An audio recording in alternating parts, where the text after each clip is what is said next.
Bueno, ¿qué tal? Yo soy la alumna Valentina Rocío Merlo y comenzamos con la tercera parte del trabajo de investigación.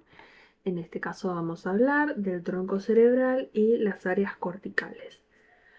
Primero vamos a decir, eh, el tronco encefálico va a actuar como una central de relevo y de control de nuestro sistema nervioso. En este video vamos a analizar los núcleos y el recorrido de los pares craneales, integrando explicaciones que nos ha dado el profesor. Primero vamos a hacer un breve repaso sobre el tronco cerebral. Acá tenemos unas hermosas imágenes de preparados cadavéricos.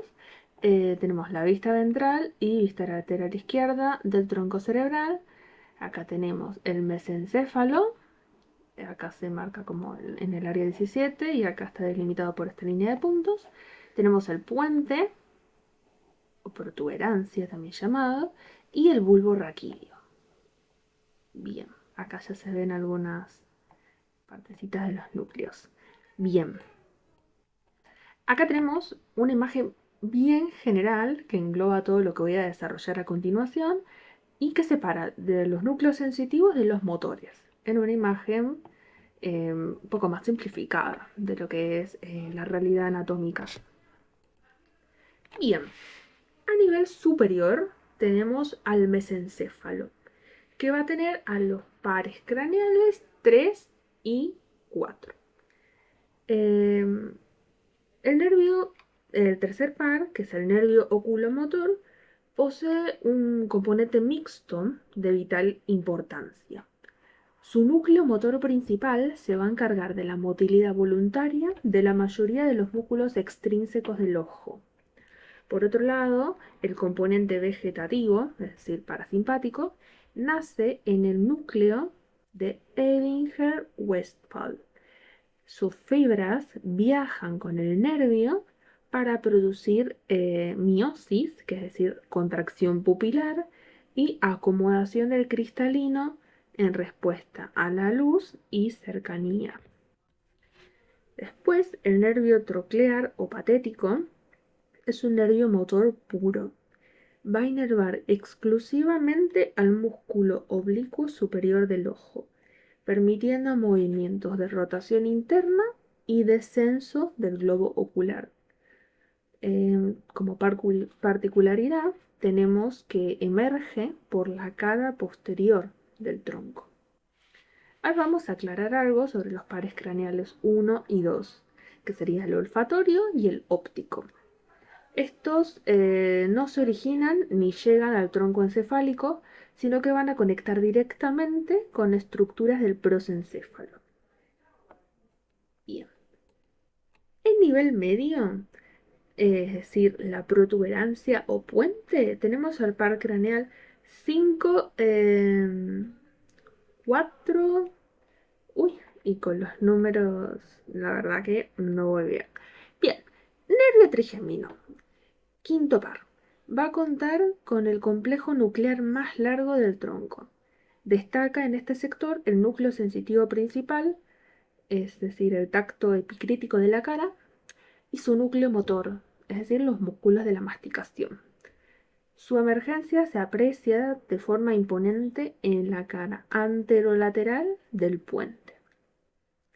En segundo lugar tenemos al nervio motor ocular externo, o también conocido como el nervio abducens. Es un núcleo motor puro ubicado en el piso del cuarto ventrículo. Emerge en el surco bulbo protuberancial e inerva al músculo recto lateral para llevar el ojo hacia afuera. Y el nervio facial. Es un nervio complejo que tiene funciones motoras corporales, eso que son los músculos de la expresión, de la mímica, y componentes sensitivos especiales. Su parte aferente está encargada de la sensibilidad gustativa de los 2/3 anteriores de la lengua y viaja para integrarse en el tracto del fascículo solitario. Vamos a hacer como estructura transversal, tenemos a la formación reticular, que se distribuye como una red continua a lo largo del tegmento. o sea, la porción medial y profunda del tronco. Anatómicamente, a nivel mesencefálico, del mesencéfalo, se posiciona por fuera y por detrás del núcleo rojo. Va a funcionar como un encendedor de la corteza cerebral, también llamado como sistema SARA o sistema activador reticular ascendente, y va a regular funciones vitales autónomas, además del tono muscular hacia la médula espinal. Ahora sí, a nivel inferior tenemos al bulbo raquídeo y la médula oblongada, que tenemos al nervio glosofaringio, vago, y al accesorio espinal, y al nervio hipogloso. Vamos a englobar a estos tres pares, al glosofaringio, al vago y al accesorio o espinal, porque estos tres pares craneales comparten una estructura que es fundamental, el núcleo ambiguo. Este núcleo es un núcleo motor puro. Es eferente visceral especial y controla los músculos de la laringe y faringe, siendo indispensable para funciones mecánicas de la vida cotidiana, de supervivencia, que son la deglución y la émesis, o sea, no, el reflejo del vómito. Este reflejo está coordinado de forma estrecha con el centro de vómito localizado en la formación reticular vulvar. Asimismo, las aferencias del gusto transportadas por el tercio posterior de la lengua y la raíz de la lengua y epiglotis terminan de converger en el núcleo del fascículo solitario, centralizando la información de este sentido. Y ahora el nervio hipogloso es un nervio motor puro, eh, donde los axones emergen por el surco preolivar. Va a controlar movimientos intrínsecos y extrínsecos de la lengua. Es muy importante en la fase oral de la deglución, es decir, masticación, y la primera fase, o sea, cuando movemos con la lengua el bolo alimenticio para deglutir. Y también en la articulación de las palabras, que es el habla, interactuando de forma indirecta con la dinámica de los músculos que se insertan en el hueso hioides. Ahora vamos a charlar sobre la corteza cerebral y sus áreas. En la corteza cerebral, la distribución de las áreas citoarquitectónicas, es decir, la organización, la distribución y disposición de las células, especialmente las neuronas, que forman los tejidos, nos va a permitir como mapear cómo interactuamos con el entorno, tanto para percibir estímulos como para ejecutar respuestas voluntarias. Antes de comenzar a desarrollarlo, vamos a hacer un pequeño repaso rápido sobre las circunvoluciones y los surcos principales de los lóbulos, que hay dos surcos muy importantes, que es el surco central de Rolando o cisura de Rolando, que separa el lóbulo frontal del lóbulo parietal, y tenemos a la cisura de Silvio, que separa el lóbulo temporal del parietal y del frontal. Y acá tenemos la imagen donde se notan todas las circunvoluciones. No las vamos a mencionar, la verdad, porque son muchísimas y creo que no es tan relevante en este momento. Así que comenzamos. Tenemos el área somestésica primaria, que está acá. Es la terminal, receptora del sistema somatosensorial. Procesa las sensaciones táctiles finas, termoalgésicas y fundamentalmente sensibilidad profunda consciente, es decir, propiocepción.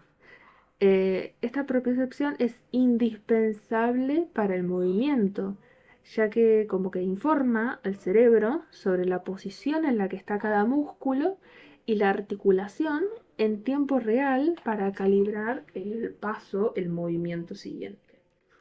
Tenemos también el área motora primaria, acá el número 4, ubicado en el lóbulo frontal.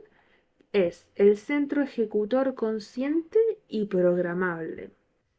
Desde acá va a nacer la vía córtico-espinal o piramidal, que se va a encargar de la motilidad voluntaria de nuestro hemicuerpo contralateral. En la histología, que lo vamos a desarrollar en un ratito, va a destacar la quinta capa cortical o ganglionar, que va a albergar células piramidales gigantes, que se llaman células de Betz, que tienen unos axones largos que van a descender directamente por el tronco hacia la médula espinal. Bien. Ahora tenemos el, el área motora del lenguaje de Broca, que está ubicada en el lóbulo frontal, y tenemos el área de Broca, que está ubicada en el giro frontal inferior, se encarga de la programación y la articulación motora fina del lenguaje hablado. Y el área premotora es el almacén de las praxias, es decir, los movimientos complejos organizados para usar el cuerpo como una herramienta. Va a estar conectada íntimamente con los ganglios basales que van a encender y apagar el movimiento, y el cerebelo, que es el coordinador.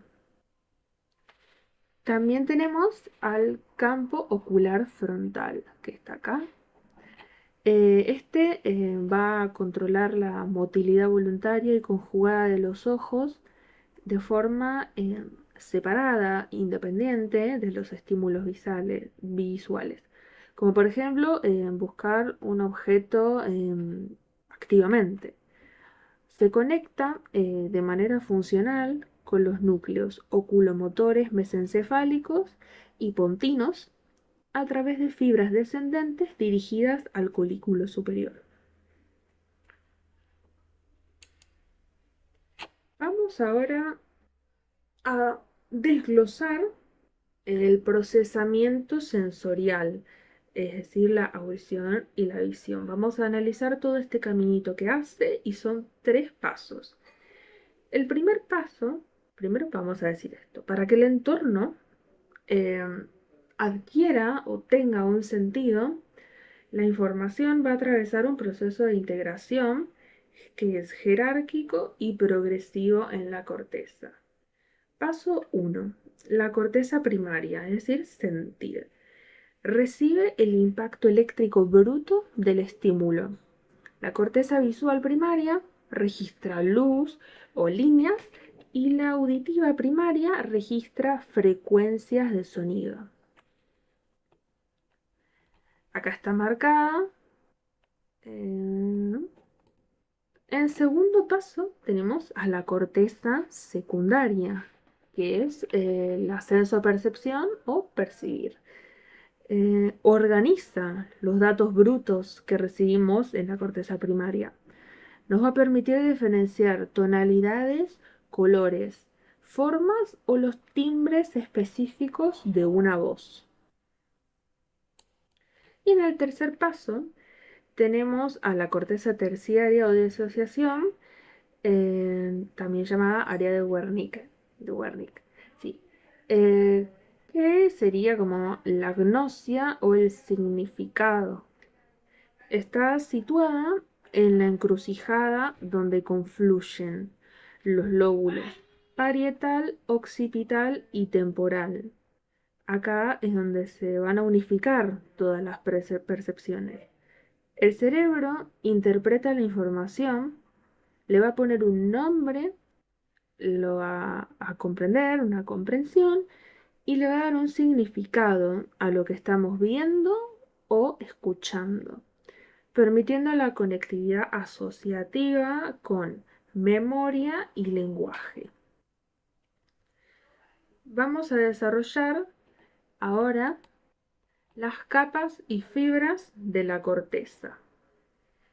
Acá tenemos las referencias, tenemos una hermosa imagen histológica que me encanta, las referencias que se encuentran acá y tenemos la primera capa es la capa molecular o plexiforme, cuya composición histológica son fibras de orientación horizontal y células horizontales de Cajal dispersas.